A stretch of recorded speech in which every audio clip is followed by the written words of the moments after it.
CNN의 겨울 생태 다큐멘터리 한 편이 전 세계 시청자들의 마음을 사로잡았습니다. 겨울의 조용한 증언자들이라는 제목의 이 작품이 방영 후 3개월 만에 글로벌 1000만 조회수를 돌파하며 화제의 중심에 섰어요. 주인공은 일본 도쿄대학 환경연구소의 나카무라 아사코 교수, 46세 생태학자였습니다. 이미 봄, 여름과 가을 한강 생태계는 여러 차례 연구해본 그녀였지만 겨울 한강은 이번이 처음이었어요. 자료로 본 것과 실제 겨울의 한강은 전혀 다른 생태계라며 놀라워했던 아사코 교수가 가장 감동받은 건 생태계가 아니었습니다. 함께 동행한 중국 칭화대학교 리웨이창 교수는 계속해서 중국이 먼저 했다. 중국이 더 크다며 폄하했는데요.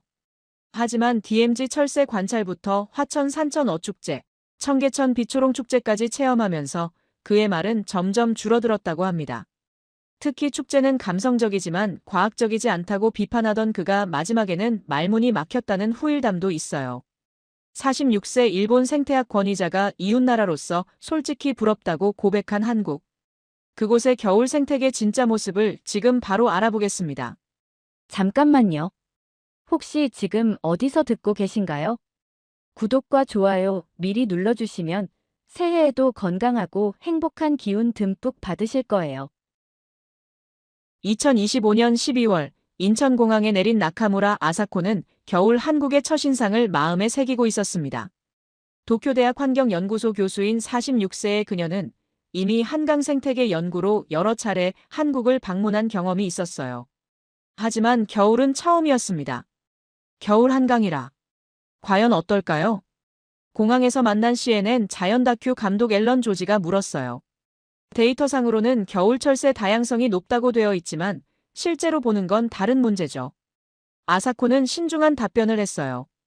과장도 폄하도 하지 않는 것이 그녀의 학자적 자세였습니다. 오늘 함께할 자문단에 중국에서도 전문가가 오신다고 들었는데요. 네, 칭화대학교의 리웨이창 교수님이에요.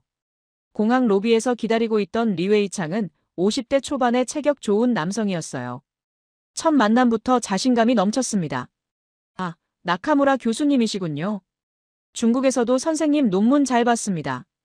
감사합니다. 이번 겨울 조사 잘 부탁드려요. 겨울 철새라. 중국 동북 지역에 비하면 한국은 규모가 작긴 하죠. 하지만 그래도 볼만할 거예요. 리웨이창의 첫 마디부터 아사코는 약간 당황스러웠어요. 아직 현장도 가보지 않았는데 미리 결론을 내리는 태도였거든요. 공항에서 서울 시내로 이동하면서 이은지 해설사를 만났습니다. 30대 중반의 차분한 여성으로 DMZ 출입 허가까지 받아낸 전문가였어요. 오늘은 먼저 한강 밤섬부터 보실 텐데요. 겨울철에는 정말 다양한 새들을 관찰할 수 있어요. 어떤 종들이 있나요? 아사코가 관심을 보였어요. 고방오리, 검은머리 쑥새, 종다리, 외가리는 기본이고요. 운이 좋으면 큰 기러기나 흰꼬리수리까지 볼 수 있어요. 흰꼬리수리요? 정말 도심에서? 네, 한강 상류까지 포함하면 겨울철에 종종 관찰돼요. 리웨이창이 끼어들었어요. 중국 황하강에서도 다 볼 수 있는 종들이죠. 특별할 건 없을 것 같은데. 이은지는 대답하지 않았어요.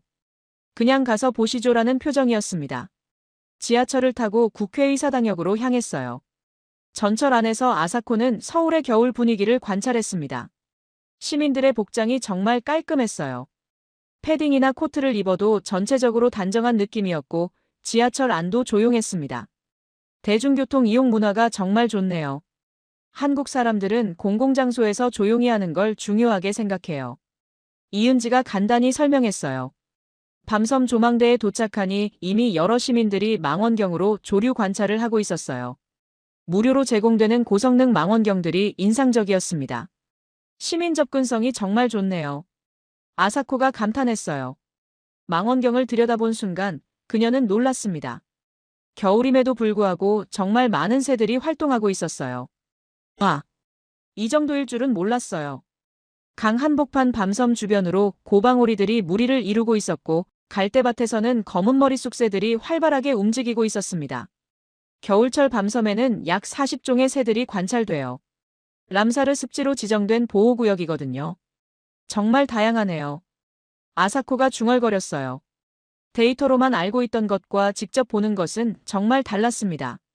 그때 외가리 한 마리가 물 위에서 물고기를 낚아채는 모습이 보였어요. 아사코는 무의식적으로 카메라를 들었습니다. 이건 논문에서 본 것과 완전히 다른 생명력이에요. 리웨이 창은 옆에서 시큰둥했어요. 그냥 평범한 겨울 철새들이죠. 중국에서는 이런 규모가. 하지만 그의 말이 끝나기 전에 하늘에서 큰 새 한 마리가 나타났어요. 저건 큰 기러기네요. 이은지가 흥분했어요. 정말요? 도심에서 큰 기러기를? 아사코가 망원경을 조정했어요. 정말로 큰 기러기 한 마리가 유유히 날아가고 있었습니다. 겨울철에 가끔 관찰돼요.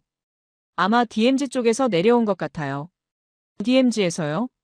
네, 내일 그쪽도 가보실 예정이에요. 리웨이 창이 또 끼어들었어요.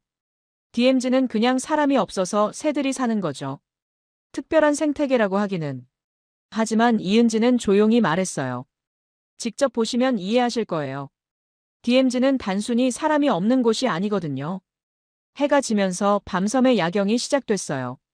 강 위로 반사되는 도시의 불빛과 새들의 실루엣이 정말 아름다웠습니다. 도시의 진짜 가치는 계절마다 다른 얼굴에서 드러나는구나.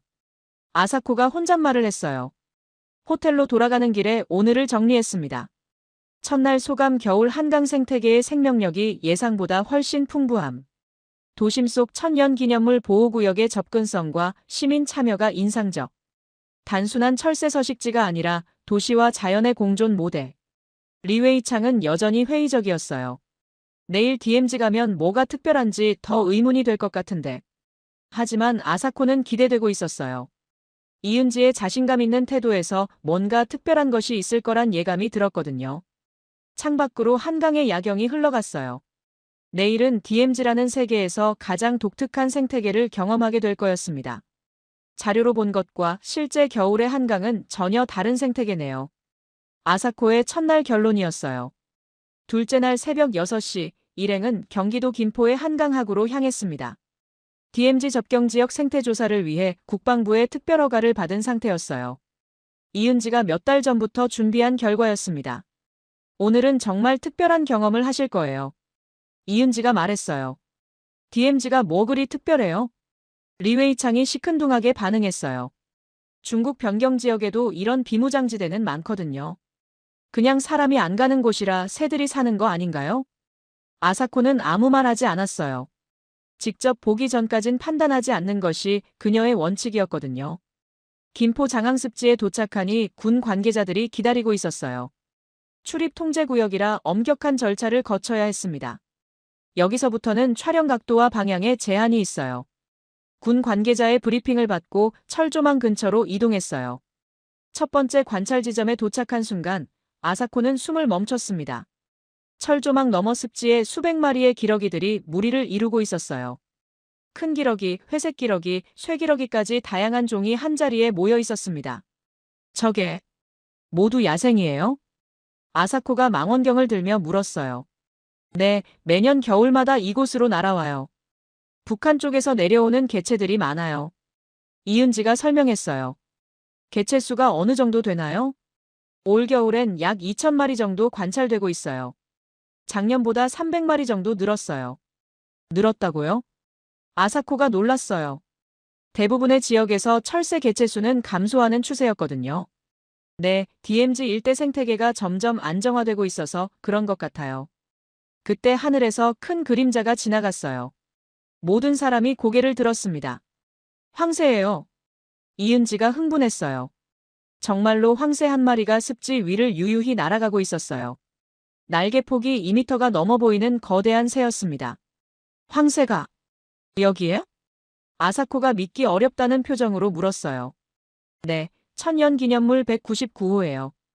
DMZ 일대에서 종종 관찰되고 있어요. CNN의 앨런 감독이 카메라를 돌리며 말했어요. 이건 생태 다큐인데 왜 도시 다큐 같지?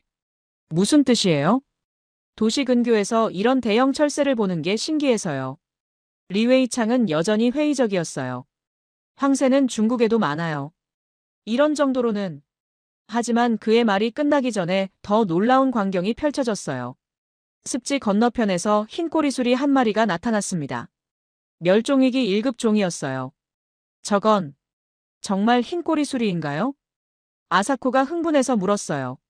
네, 확실해요. 올겨울 들어 세 번째 관찰이에요. 이은지도 흥분을 감추지 못했어요. 흰꼬리 수리가 물 위로 다이빙해서 큰 물고기를 낚아채는 모습까지 목격할 수 있었어요. 정말 드문 장면이었습니다. 이건 정말 예상 밖이에요. 아사코가 중얼거렸어요.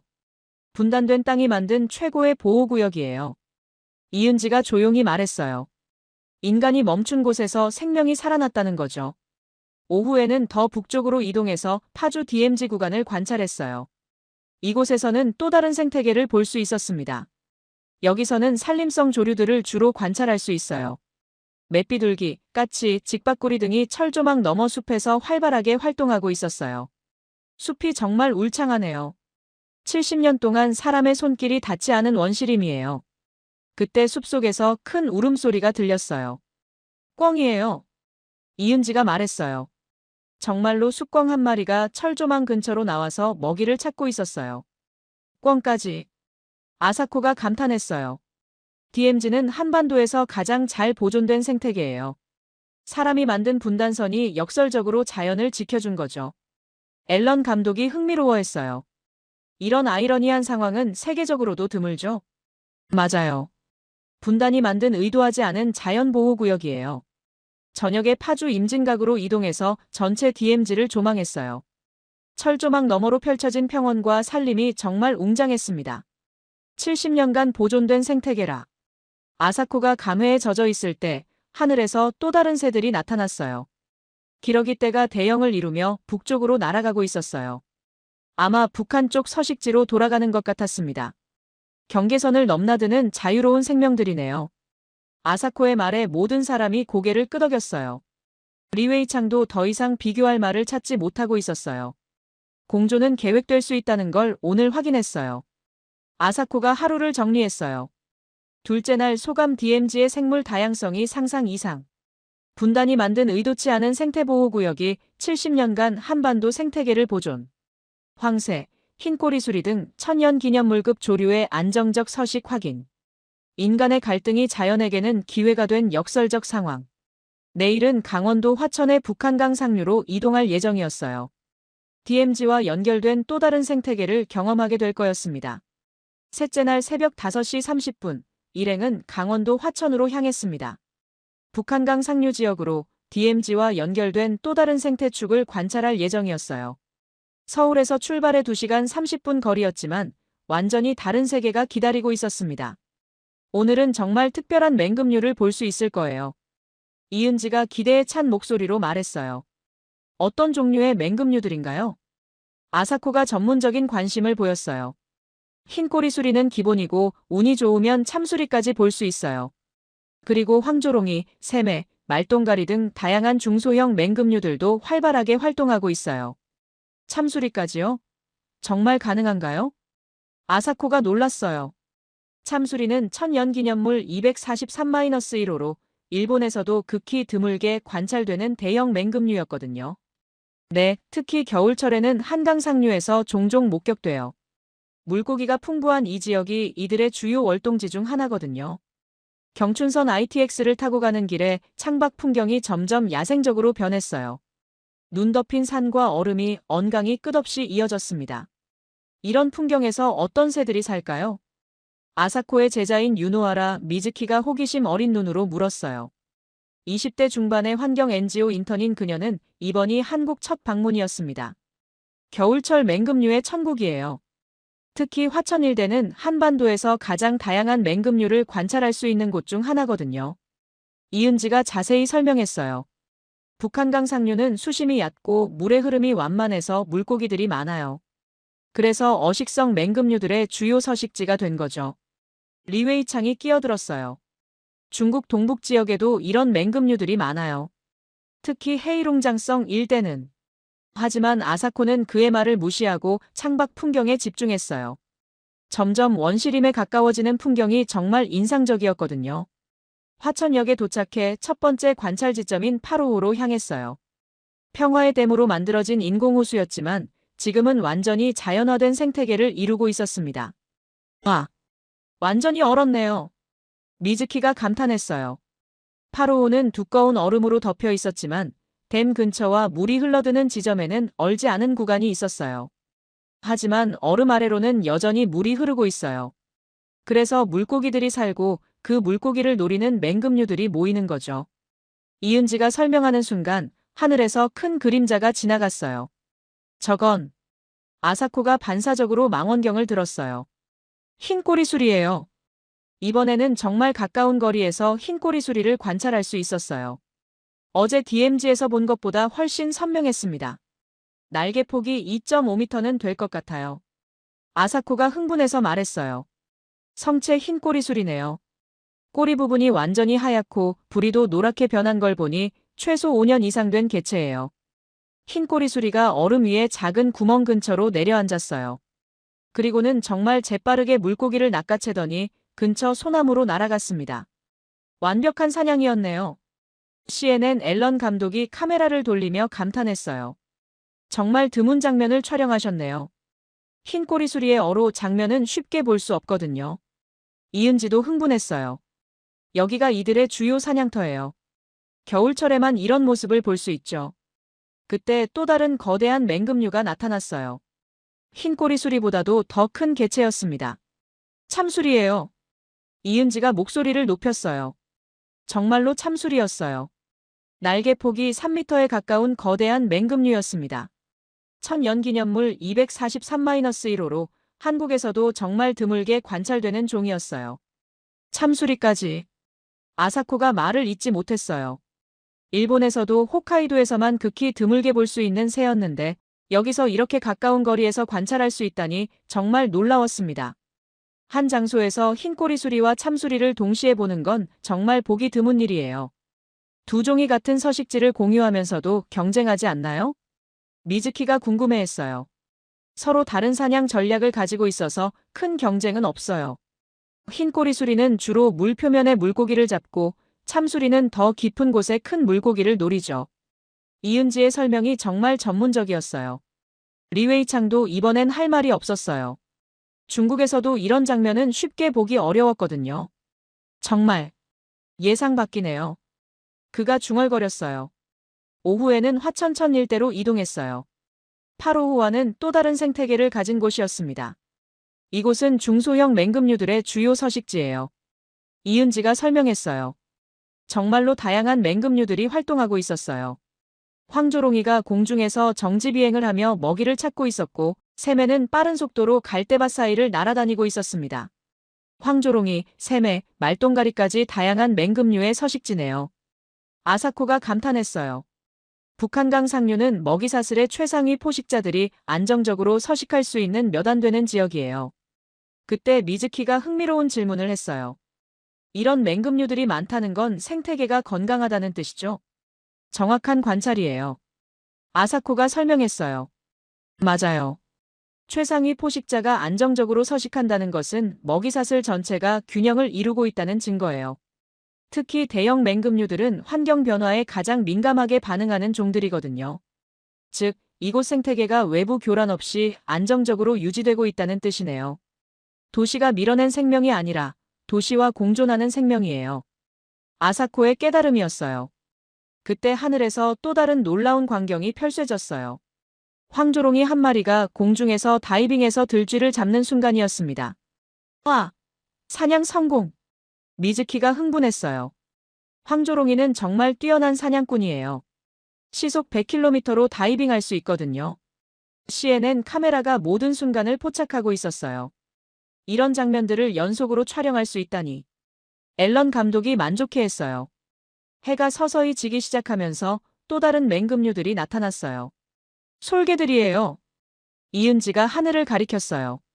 정말로 솔개떼가 비자 대형을 이루며 북쪽으로 날아가고 있었어요. 저녁 무렵 집단 이동하는 모습이었습니다. 몇 마리나 될까요? 30마리 정도 되는 것 같아요. 겨울철에 이런 집단 행동을 보이는 것도 흥미로운 현상이에요. 화천의 야경이 시작되면서 마지막 서프라이즈가 기다리고 있었어요. 올빼미 소리가 들려요. 이은지가 귀를 기울였어요. 정말로 어둠 속에서 올빼미의 울음소리가 들렸어요. 야행성 맹금류까지 이곳에 서식하고 있었던 거였습니다. 부엉부엉하는 깊은 울음소리가 계곡에 울려 퍼졌어요. 저기요! 미즈키가 손전등으로 비추며 소리쳤어요. 정말로 큰 올빼미 한 마리가 소나무 가지에 앉아 있었어요. 붉은색 눈이 손전등 빛에 반사되어 신비롭게 빛나고 있었습니다. 수리부엉이네요. 이은지가 확인했어요. 천연기념물 324-2호예요. 한국에서 가장 큰 올빼미류 중 하나죠. 하루 종일 이렇게 다양한 맹금류를. 아사코가 감회에 젖어 있었어요. 주간에는 흰꼬리 수리, 참수리, 황조롱이, 새매, 말똥가리, 솔개까지, 그리고 야간에는 수리부엉이까지. 정말 다양한 맹금류들을 한 지역에서 관찰할 수 있었던 거였습니다. 이웃나라로서 솔직히 부럽습니다. 아사코의 솔직한 고백이었어요. 일본에서는 도시 근교에서 이런 다양성을 보기 어거든요. 특히 대형 맹금류들은 훨씬 더 외딴 지역에서만 볼 수 있어요. 한국의 국토는 작지만 생물 다양성 밀도는 정말 높아요. 이은지가 자랑스럽게 말했어요. 그리고 이 모든 게 시민들의 관심과 보호의식 덕분이에요. 맹금류 보호를 위한 서식지 관리부터 불법 포획 감시까지 지역 주민들이 적극적으로 참여하고 있거든요. 구체적으로 어떤 보호 활동들이 있나요? 미즈키가 관심을 보였어요. 매년 겨울철새 모니터링을 하고 둥지 보호 활동도 해요. 그리고 가장 중요한 건 서식지 주변 개발을 자제하는 거예요. 경제적 이익보다 생태적 가치를 우선시하는 지역 공동체의 의식이 있어요. 정말 성숙한 환경 의식이네요. 저녁에 화천 숙소에서 오늘을 정리했어요. 셋째 날 소감 북한강 상류의 맹금류 다양성에 깊은 감동. 흰꼬리 수리, 참수리, 황조롱이, 새매, 말똥가리, 솔개, 수리부엉이까지 한 지역에서 이런 다양한 최상위 포식자를 관찰할 수 있다는 것이 놀라움. 생태계의 건강성을 보여주는 완벽한 사례. 도시와 자연의 이상적 공존 모델. 무엇보다 지역 공동체의 환경 보전 의식이 이 모든 걸 가능하게 만들고 있음을 확인. 리웨이 창은 오늘 하루 종일 말이 별로 없었어요. 비교할 만한 사례를 찾기 어려웠던 것 같았습니다. 내일은 화천 산천 어축제를 볼 예정이에요. 이은지가 말했어요. 축제요? 생태조사에 축제가 무슨 관련이 있나요? 미즈키가 궁금해했어요. 한국의 겨울축제는 생태와 문화가 함께 어우러진 독특한 형태예요. 특히 화천 산천 어축제는 CNN이 선정한 세계 7대 겨울 불가사의 중 하나거든요. 직접 보시면 왜 그런 평가를 받았는지 이해하실 거예요. 내일은 또 다른 한국의 매력, 그리고 시민의식의 수준을 경험하게 될 것 같았어요. 넷째 날 아침 7시 화천 시내는 완전히 축제 분위기였습니다. 화천 산천 어축제가 한창이었어요. CNN이 선정한 세계 7대 겨울 불가사의 중 하나로 꼽힌 바로 그 축제였습니다. 숙소에서 나오자마자 축제 분위기가 물씬 느껴졌어요. 와, 이게 가능해? 미즈키가 놀란 목소리로 말했어요. 아침 일찍임에도 불구하고 이미 수많은 사람들이 축제장으로 향하고 있었어요. 하지만 놀라운 건 그 질서였습니다. 이렇게 많은 인파가 몰렸는데도 전혀 혼잡하지 않았어요. 연간 방문객이 100만 명이 넘어요. 이은지가 설명했어요. 100만 명이요? 이 작은 도시에? 아사코가 놀랐어요. 화천군 전체 인구가 2만 명 정도인데 축제 기간에 100만 명이 온다는 것은 정말 상상하기 어려운 규모였습니다. 네, 전 세계에서 몰려와요. 특히 동남아시아에서 눈을 처음 보는 관광객들이 많이 와요. 그리고 중국, 일본, 러시아에서도 많이 오죠. 축제장으로 들어가는 입구에서부터 체계적인 안내 시스템이 눈에 띄었어요. 다국어로 된 안내판, 자원봉사자들의 친절한 안내, 그리고 무엇보다 질서정연한 인파의 흐름이 인상적이었습니다. 축제 운영 시스템이 정말 체계적이네요. 아사코가 감탄했어요. 꽁꽁 언 화천천 위에 수천 명의 사람들이 모여 얼음 낚시를 즐기고 있었어요. 축제장은 질서정연했고 모든 사람들이 즐거워 보였습니다. 안전관리는 어떻게 하나요? 아사코가 걱정스럽게 물었어요. 매일 새벽에 얼음 두께를 측정해요. 지금 약 40cm 정도 되니까 완전히 안전해요. 그리고 곳곳에 안전 요원들이 배치되어 있고 응급 상황에 대비한 의료진도 대기하고 있어요. 정말로 체계적인 안전관리가 이루어지고 있었어요. 축제장 곳곳을 둘러보며 아사코는 놀라움을 금치 못했어요. 얼음 낚시, 눈썰매, 얼음 조각 전시회, 전통 민속놀이 체험까지 정말 다양한 프로그램이 운영되고 있었습니다. 이 모든 걸 누가 기획하고 운영하는 거예요? 주민들이 직접 참여해서 운영해요. 축제 준비부터 진행까지 모든 과정에 지역 주민들이 함께하죠. 자원봉사인가요? 대부분 자원봉사예요. 물론 핵심 운영진은 급여를 받지만 현장에서 안내하고 도와주시는 분들은 거의 다 자원봉사자들이에요. 리웨이 창이 드디어 입을 열었어요. 축제는 감성적이지만 과학적이진 않네요. 중국 하얼빈 빙설제에 비하면 규모도 작고, 하지만 그의 말이 끝나기 전에 축제장의 놀라운 모습들이 계속 펼쳐졌어요. 첫째, 질서였어요. 이렇게 많은 사람들이 모였는데도 줄서기가 자연스러웠고 큰 소리를 내거나 밀치는 사람이 전혀 없었습니다. 심지어 아이들도 차분하게 부모와 함께 줄을 서고 있었어요. 둘째, 청결도였어요. 수천 명이 몰린 축제장인데도 쓰레기 하나 보이지 않았어요. 모든 사람들이 자발적으로 분리수거를 하고 있었고 곳곳에 설치된 쓰레기통도 깔끔하게 관리되고 있었습니다. 셋째, 배려 문화였어요. 어른들이 아이들을 챙기고 외국인 관광객들에게 친절하게 설명해주는 모습이 자연스러웠습니다. 심지어 언어가 통하지 않아도 몸짓으로 도와주려는 모습들이 감동적이었어요. 이건 단순한 축제가 아니네요. 아사코가 중얼거렸어요. 시민의식의 총체적 표현 같아요. 직접 얼음 낚시를 체험해봤어요. 두께 40cm의 얼음에 지름 20cm 정도의 구멍을 뚫고 낚시줄을 들이우는 방식이었어요. 처음 해보시는 거죠? 제가 도와드릴게요. 옆에서 낚시하던 50대 아저씨가 친절하게 도와주었어요. 감사합니다. 일본에서 온 연구자인데 이런 체험은 처음이에요. 아, 일본에서 오셨군요. 환영해요. 산천어 낚시는 인내가 중요해요. 30분 정도 기다리니 정말 산천어가 잡혔습니다. 우와, 정말 잡혔어요. 미즈키가 소리쳤어요. 축하드려요. 첫 낚시치고는 큰 거 잡으셨네요. 바로 회로 드셔보세요. 이게 진짜 맛이에요. 현장에서 즉석으로 회를 떠주는 서비스까지 있었어요. 신선한 산천어의 쫄깃한 식감과 달콤한 맛이 정말 일품이었습니다. 정말 신선하고 맛있어요. 아사코가 감탄했어요. 이런 체험형 축제는 정말 인상적이에요. 단순히 보는 것이 아니라 직접 참여할 수 있다는 게 참여가 핵심이에요. 도와주던 아저씨가 말했어요. 그냥 구경만 하는 축제는 재미없잖아요. 직접 해봐야 진짜 재미를 느낄 수 있어요. 오후에는 축제의 다양한 프로그램들을 체험했어요. 먼저 얼음 트레킹을 해봤어요. 두께 40cm의 얼음 위를 걸어다니며 화천천의 겨울 풍경을 감상하는 프로그램이었습니다.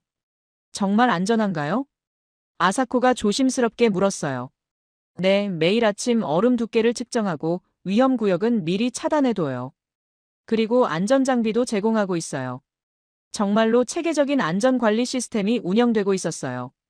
헬멧과 안전벨트까지 착용하고 전문 가이드와 함께 이동했습니다.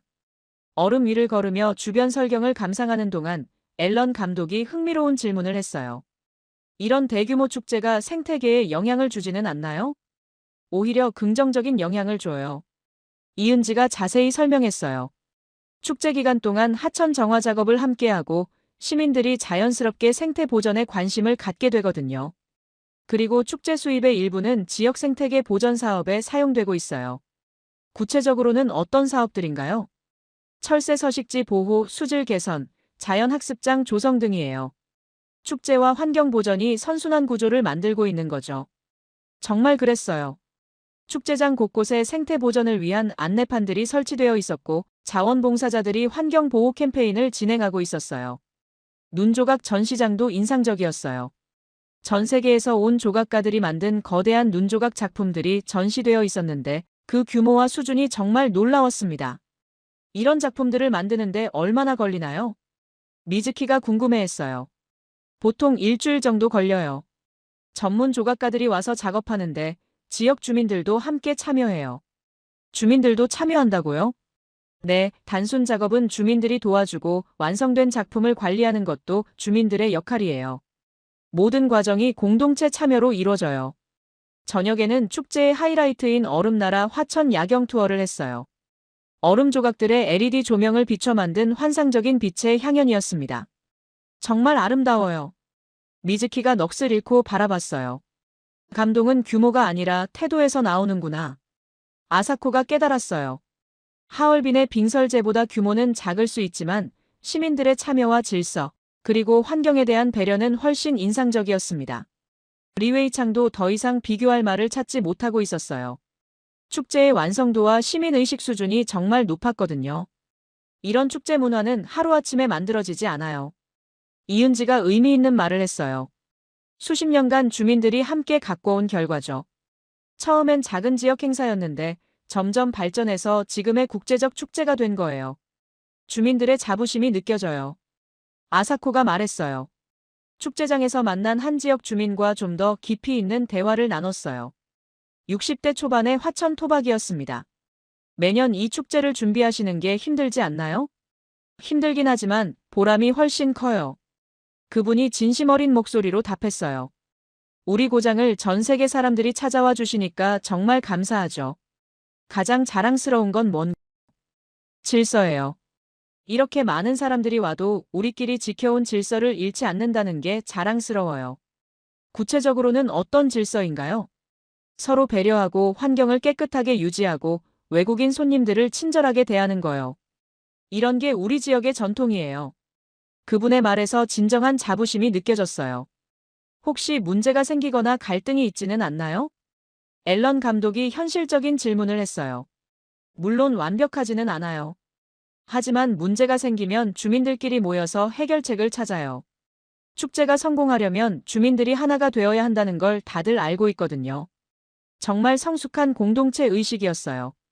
마지막으로 전통 민속놀이 체험장을 둘러봤어요. 윷놀이, 제기차기, 연날리기 등 한국 전통 놀이들을 외국인 관광객들이 체험할 수 있게 해놓았어요. 이런 문화체험 프로그램도 있네요. 아사코가 관심을 보였어요.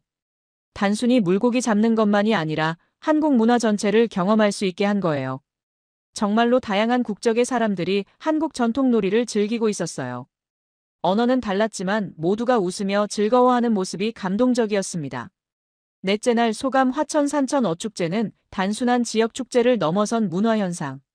100만 명 관광객을 질서정연하게 치러내는 시민의식과 환경보전이 함께 가는 지속가능한 축제 모델. 감동은 규모가 아니라 사람들의 태도에서 나온다는 것을 깨달음. 무엇보다 수십 년에 걸쳐 주민들이 함께 가꿔온 공동체 문화의 힘을 확인. 내일은 서울로 돌아가서 청계천 빛초롱 축제를 볼 예정이었어요. 화천의 역동적인 축제와는 또 다른 한국의 축제 문화를 경험하게 될 거였습니다. 다섯째 날 저녁 일행은 서울로 돌아와 청계천 빛초롱 축제를 찾았습니다. 화천의 역동적인 축제와는 완전히 다른 분위기였어요. 도심 한복판에서 펼쳐지는 고요하고 우아한 빛의 축제였습니다. 와, 이건 또 완전히 다른 느낌이에요. 미즈키가 감탄했어요. 청계천을 따라 설치된 수천 개의 전통 한지, 등불들이 물 위에 반사되어 환상적인 분위기를 연출하고 있었습니다. 전통과 현대의 조화가 정말 아름답네요. 아사코가 말했어요. 한지는 1000년이 넘는 전통을 가진 한국의 전통종이에요. LED와 결합해서 이런 현대적 예술을 만들어냈죠. 이은지가 설명했어요. 청계천을 따라 걸으며 다양한 등불들을 감상했어요. 나비, 연꽃, 물고기, 한복 입은 여인 등 전통 문화를 형상화한 작품들이 정말 섬세했습니다. 화려함 대신 정갈함이네요. 아사코가 중얼거렸어요. 이건 시민이 만든 예술이에요. 정말 그랬어요.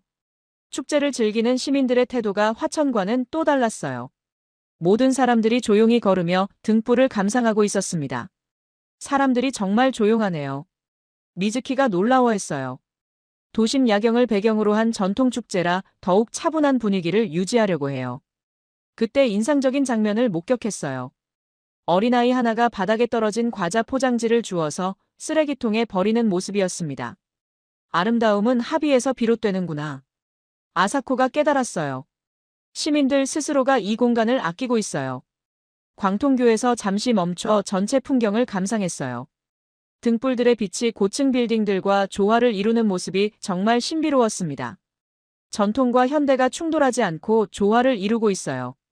앨런 감독이 카메라를 돌리며 감탄했어요. 한국 도시 문화의 특징 중 하나예요. 그때 옆에서 한 가족의 대화가 들렸어요. 엄마, 저 등불들은 왜 물 위에 떠 있어요? 6살 정도 되어 보이는 아이의 질문이었어요. 청계천이 살아있는 강이라서 그래. 예전에는 복개되어 있었는데 다시 살려낸 거야. 그럼 물고기도 살아요? 그럼 도심에서도 물고기들이 살고 있어. 아이와 부모의 자연스러운 대화에서 환경 교육이 이루어지고 있었어요. 이런 일상적인 교육이 시민의식을 만들어가는 거네요. 아사코가 감동했어요. 장통교까지 걸어가면서 리웨이 창을 관찰했어요. 그는 오늘 하루 종일 별다른 말이 없었습니다. 중국에도 이런 빛축제가 많다고 했는데 어떤 차이가 있을까요? 미즈키가 조심스럽게 물었어요. 글쎄, 규모는 더 클 수 있지만 리웨이 창이 말끝을 흐렸어요. 실제로 청계천 빛초롱 축제의 특별함은 규모가 아니라 시민들의 참여 방식과 질서에 있었습니다. 쓰레기 하나 없는 깨끗한 축제장, 조용하고 차분한 분위기, 서로를 배려하는 시민들의 모습. 이 모든 게 축제의 품격을 만들어내고 있었어요. 시민 스스로 유지하는 야간 치안과 공공문화라. 아사코가 깊이 생각에 잠겼어요. 오간 수교에서 마지막으로 전체 풍경을 감상했어요. 등불들의 빛이 어둠 속에서 더욱 아름답게 빛나고 있었습니다. 어린아이의 손에 든 손전등 하나가 물 위에 흔들리는 것까지도 아름다워 보이네요. 아사코가 어느새 미소를 짓고 있었어요. 감정 표현을 절제하시는 분이 이렇게 미소 짓는 건 처음 봐요. 앨런 감독이 농담했어요. 감동이 쌓일수록 말이 줄어드는 타입이에요. 정말 그랬어요. 화천축제와 청계천축제를 연이어 경험하며 아사코는 점점 말수가 줄어들고 있었습니다. 축제장을 나서며 마지막으로 돌아봤어요. 여전히 많은 시민들이 조용히 축제를 즐기고 있었습니다. 이런 도시 문화는 하루아침에 만들어지지 않아요. 이은지의 말이 깊이 와닿았어요. 5째 날 소감 청계천 빛초롱 축제에서 한국 시민 문화의 정수를 확인. 전통과 현대의 조화, 조용하고 품격 있는 축제 문화, 시민 스스로 만들어가는 질서. 화려함보다 정갈함, 규모보다 품격을 추구하는 도시 예술. 내일은 일정상 리웨이 창이 먼저 귀국할 예정이었어요. 그동안 줄곧 비교와 폄하를 일삼던 그가 마지막에 어떤 말을 할지 궁금했습니다. 6째 날 오전, 인천공항에서 리웨이 창과의 작별이 있었습니다. 그는 다른 일정 때문에 먼저 귀국해야 했어요. 지난 며칠간 줄곧 비교와 폄하를 일삼던 그였지만 마지막 며칠간은 별다른 말이 없었습니다. 그동안 수고하셨어요. 아사코가 정중히 인사했어요. 네. 수고하셨습니다. 리웨이 창도 어색하게 답례했어요. 이번 다큐에 대한 소감이 있다면? 앨런 감독이 마지막 인터뷰를 시도했어요. 글쎄요. 편집에서 제 의견이 제대로 반영될지 모르겠네요. 여전히 어딘가 불만스러운 톤이었어요. 특별히 인상 깊었던 부분은 없으셨나요? 한국도 나름대로 좋은 점들이 있긴 하죠. 애매한 답변이었어요. 하지만 처음 며칠과는 확실히 달라진 태도였습니다. 리웨이 창이 출국장으로 사라진 후 아사코는 말없이 커피를 마셨어요. 좀 이상한 분이셨네요. 미즈키가 조심스럽게 말했어요. 그분 나름의 자존심이 있으셨을 거예요. 아사코가 이해하려고 노력했어요. 하지만 현실을 부정할 순 없죠. 앨런 감독이 냉정하게 평가했어요. 편집할 때 그분 발언은 대부분 빼야겠네요. 현장과 전혀 맞지 않거든요. 공항 라운지에서 지난 일주일을 돌아봤어요. DMZ의 철새들, 화천의 맹금류, 산천 어축제의 활기, 청계천의 고요한 아름다움까지. 정말 다양한 경험이었어요. 미즈키가 말했어요. 한국에 대한 인식이 완전히 바뀌었어요. 저도 마찬가지예요. 아사코도 동의했어요. 왜 일본에는 이런 구조가 없을까 하는 생각이 계속 들어요. 무엇보다 시민의식 수준이 정말 높았어요. 앨런 감독도 감탄했어요. 축제든 생태 보전이든 모든 것이 시민들의 자발적 참여로 이루어지고 있었어요. 설득은 말보다 장면이 하는구나. 아사코가 깊이 깨달았어요. 리웨이 창이 아무리 비교하고 폄하해도 현장에서 목격한 장면들은 그 자체로 설득력이 있었습니다. 오후에는 마지막으로 한강 밤섬을 다시 찾았어요. 일주일 전 첫 관찰지였던 곳이었습니다. 처음 왔을 때와 느낌이 다른가요? 이은지가 물었어요. 완전히 달라요. 아사코가 솔직하게 답했어요. 처음엔 그냥 연구 대상으로 봤는데 이제는 말을 잇지 못했어요. 감정이 복잡했거든요. 망원경으로 다시 한번 겨울철 새들을 관찰했어요. 고방오리, 검은머리 쑥새, 외가리까지 여전히 활발하게 활동하고 있었습니다. 데이터로는 설명할 수 없는 무언가가 있어요. 아사코가 중얼거렸어요. 시민들의 마음이죠. 이은지가 조용히 답했어요. 생태 보전도 축제 문화도 모든 게 시민들의 마음에서 출발해요. 해가 지면서 한강의 야경이 시작됐어요. 일주일 전과 똑같은 풍경이었지만 이제는 모든 게 다르게 보였습니다. 비교와 폄하 속에서도 흔들리지 않는 도시 품격이 있어요. 아사코의 마지막 정리였어요. 여섯째 날 소감 리웨이창 교수의 지속적인 비교와 폄하에도 불구하고 한국의 생태계와 시민 문화는 그 자체로 완결성을 가지고 있음을 확인. 현장의 힘이 말보다 강하다는 것을 깨달음. 내일은 CNN 본부로 돌아가서 편집 작업에 들어갈 예정이었어요. 과연 이 모든 감동을 영상으로 어떻게 전달할 수 있을지 고민이었습니다. 3개월 후 CNN 본부에서 겨울의 조용한 증언자들이 전 세계로 송출되었습니다. 아사코는 도쿄의 연구실에서 방송을 지켜봤어요. 편집된 영상을 보니 한국에서의 일주일이 다시 생생하게 떠올랐습니다. 도시가 멈춘 틈에 피어난 생명의 흐름. 다큐멘터리는 이런 자막으로 시작됐어요. 첫 장면은 한강 밤섬의 겨울철 새들이었어요. 고방오리들이 얼음 위를 조심스럽게 걷고 검은머리 쑥새들이 갈대밭 사이를 오가는 모습이 정말 아름답게 담겨 있었습니다. 한반도의 겨울은 멈춤이 아니라 또 다른 시작입니다. 아사코의 내레이션이 차분하게 흘러나왔어요. DMZ 장면에서는 철조망 너머 습지에서 평화롭게 먹이를 찾는 기러기들과 황새의 모습이 인상적이었어요. 분단의 아픔이 만든 의도치 않은 생태 보호구역이라는 역설적 상황이 잘 표현되어 있었습니다. 인간의 갈등이 자연에게는 기회가 되었습니다. 정말 묵직한 메시지였어요. 화천 북한강 상류에서 촬영한 맹금류들의 모습도 압권이었어요. 흰 꼬리수리와 참수리가 동시에 화면에 나오는 장면은 정말 드문 기록이었습니다. 최상위 포식자들이 안정적으로 서식하는 생태계의 건강함을 보여줍니다. 산천 어축제 장면에서는 100만 명의 관광객을 질서정연하게 치러내는 시민들의 모습이 인상적이었어요. 특히 아이들이 자발적으로 쓰레기를 줍는 모습과 외국인 관광객들을 친절하게 도와주는 시민들의 모습이 감동적이었습니다. 축제는 단순한 즐거움을 넘어 시민의식의 표현입니다. 청계천 비초롱 축제 장면은 정말 아름다웠어요. 전통 한지 등불들이 도심 한복판에서 만드는 환상적인 분위기가 완벽하게 담겨 있었습니다. 전통과 현대가 조화를 이루는 도시 문화의 정수입니다. 흥미롭게도 리웨이창의 발언은 거의 편집에서 제외되어 있었어요. 몇 번 등장하긴 했지만 대부분 현장과 맞지 않는 평가라는 식으로 처리되었습니다. 다큐멘터리는 아사코가 마지막 날 한강 밤섬에서 했던 인터뷰로 마무리됐어요. 이웃나라로서 솔직히 부럽습니다. 생태계와 시민 문화가 이렇게 조화롭게 공존하는 모습을 보면서 많은 것을 배웠습니다. 가장 인상 깊었던 점은 무엇인가요? 시민들의 자발적 참여예요. 정부가 강요하지 않아도 스스로 생태 보전에 참여하고 축제를 질서 있게 즐기는 모습이 정말 놀라웠습니다. 일본과 비교하면 어떤가요? 왜 일본에는 이런 구조가 없을까 하는 생각이 계속 들었어요. 특히 시민의식 부분에서 배울 점이 많다고 생각합니다. 방송 직후부터 전 세계 시청자들의 반응이 폭주하기 시작했어요. CNN 공식 홈페이지와 유튜브에는 댓글들이 쏟아져 들어왔습니다. 정말 아름다운 다큐멘터리였어요. 한국에 이런 생태계가 있는 줄 몰랐어요. DMZ가 생태 보호구역 역할을 한다니 정말 아이러니하네요. 시민들의 질서 의식이 정말 놀라워요. 이런 축제 문화를 우리나라에도 도입했으면 좋겠어요. 한국 여행 계획을 세우고 싶어졌어요. 일주일 만에 조회수 500만을 돌파했고 한 달 후에는 1000만 조회수를 넘어섰어요. 국제환경단체들도 주목했어요.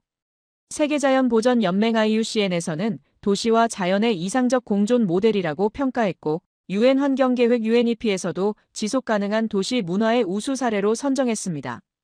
아사코에게는 여러 학회와 기관에서 강연 요청이 쏟아졌어요. 이건 하나의 도시가 아니라 계절을 품은 문명이다. 한 시청자가 남긴 댓글이 가장 인상적이었어요. 정말 그랬어요. 한국의 겨울은 단순한 계절이 아니라 하나의 완성된 문명을 보여주고 있었습니다. 일곱째 날 소감 CNN 다큐 겨울의 조용한 증언자들 전 세계 방영 후 폭발적 반응. 한국의 겨울 생태계와 시민 문화가 세계적 주목을 받음. 감동은 기술보다 태도로 만들어진다는 것을 전 세계가 확인. 아사코는 이번 경험을 통해 학자로서도 인간으로서도 많은 것을 배웠다고 생각했어요. 6개월 후 아사코는 도쿄대학교 연구실에서 새로운 프로젝트를 기획하고 있었습니다. CNN 다큐 겨울의 조용한 증언자들의 성공은 그녀의 학술적 관심사를 완전히 바꿔놓았어요. 단순한 생태학 연구를 넘어 시민 참여형 환경 보전 모델에 관심을 갖게 된 거였습니다. 한국에서의 경험이 아직도 생생해요. 연구실을 찾은 미즈키에게 말했어요. 교수님도 많이 변하신 것 같아요. 예전보다 훨씬 적극적이시네요. 그 일주일이 제게는 정말 큰 터닝 포인트였어요.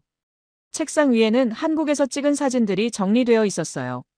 밤섬의 고방오리, DMZ의 기러기들, 화천의 흰꼬리수리, 산천 어축제의 시민들, 청계천의 등불까지.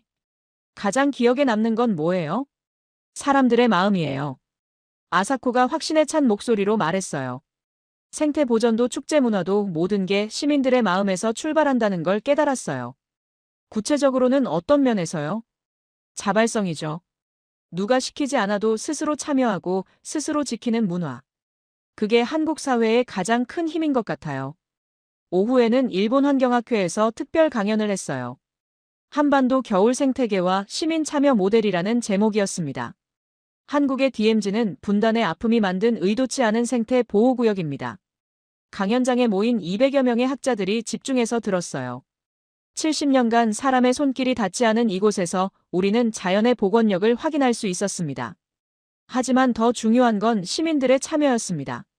화천 산천 어축제와 청계천 빛초롱 축제 영상을 보여주며 설명했어요.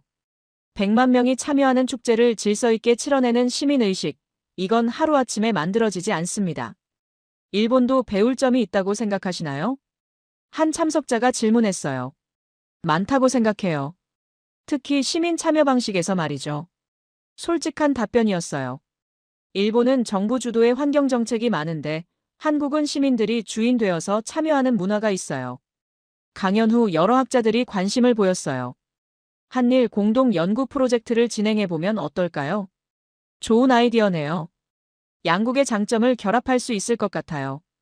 저녁에는 CNN 아시아 지부에서 연락이 왔어요. 아사코 교수님 반가워요. 앨런 감독이에요. 안녕하세요. 그간 어떻게 지내셨어요? 다큐 후속편 제작 의향이 있으신지 궁금해서 연락드렸어요. 후속편이요? 네, 사계절 한국 시리즈로 확장하면 어떨까 해서요.